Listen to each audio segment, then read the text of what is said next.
Alright everyone, welcome to another review, Jetlash 1000. I've got another exciting product here to test out from a company called Gotrax. If you watch my videos, you saw that I did a review on the Gotrax Ion Hoverfly, which is the entry-level model. It's about a $150 hoverboard model, which is amongst some of the cheapest you can get. This one is a step up from that. This one actually does have a Bluetooth speaker included. Just to give you a little comparison, if you didn't watch the other video, this is the entry-level Ion Hoverfly. So if you haven't seen my video on that yet, check that out. This one retails again for about $150. The one we are unboxing today is the SRX model with Bluetooth capabilities. So this will go 6.2 miles per hour. It'll go up to 5 miles on a charge. And it can support a rider up to 176 pounds. So those are some of the stats. Let's go ahead and rip this thing open.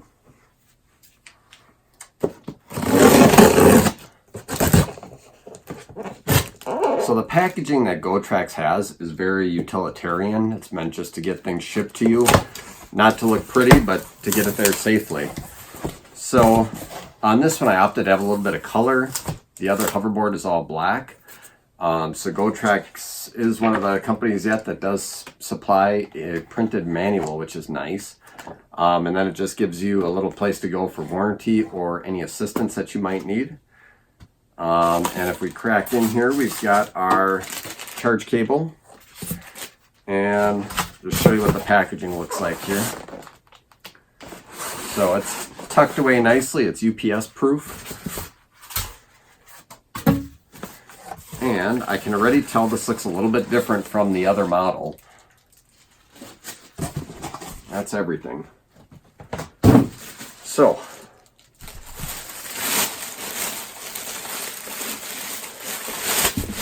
right away I can tell something I liked better on this model than I liked on the Hoverfly. This actually has a bigger pad to stand on here, which really helps. When you put your feet down, the more area you have, the more stable you're going to feel. It does have a few lights up here. And then it's very similar to the Hoverfly. So it does have the light bar in the front. And then in the back, we do have a spot to charge as well as to turn it on. So let's go ahead and just flick it on once. And I'll spin it this way so we can see. We'll see if it has any charge. And right away it does have a charge kicked on. I've got a blue light. What we're going to do is we are going to charge this thing and we're going to see what it can do.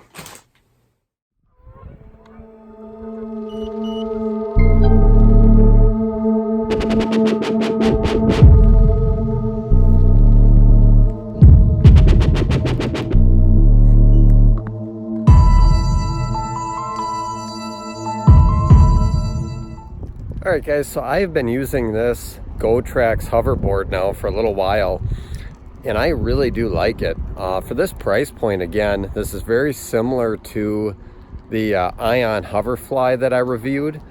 The big difference here is that it has a big Bluetooth speaker on it, as well as kind of a bigger platform for your feet, which is really, really nice to have. It just increases the stability for someone that is not used to riding one of these, and it makes you comfortable on it almost instantly.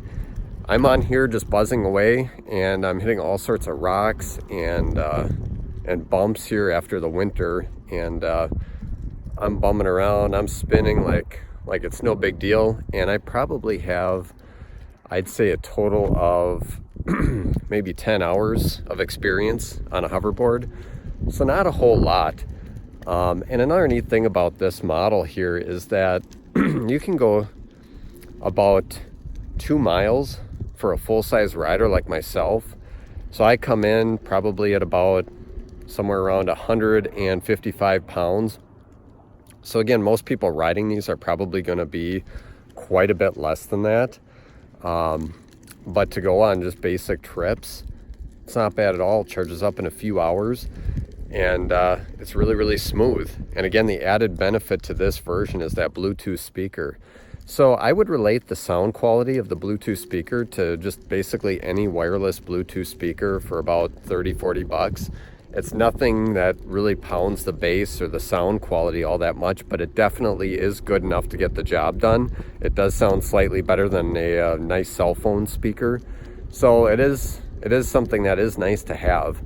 And I'm really enjoying this thing. It's a beautiful day out here. It's about 40 degrees. And again, I'm at 155 pounds and I can go 2 miles on this thing without any problem at all. And a lot of what I'm doing is on hills, and it is still handling that range without a problem. And it even does more of an incline than what I would have thought. I would have assumed something like this would not be able to climb any sort of a hill, but it handles it with ease. It's not a problem at all.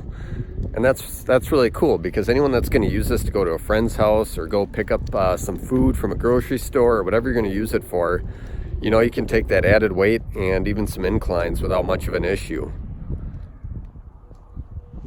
One other thing I wanted to point out is with any of these Gotrax hoverboards, when you reach the top speed, or if you're on a really steep incline and the motor's about to give out, you get a warning beep.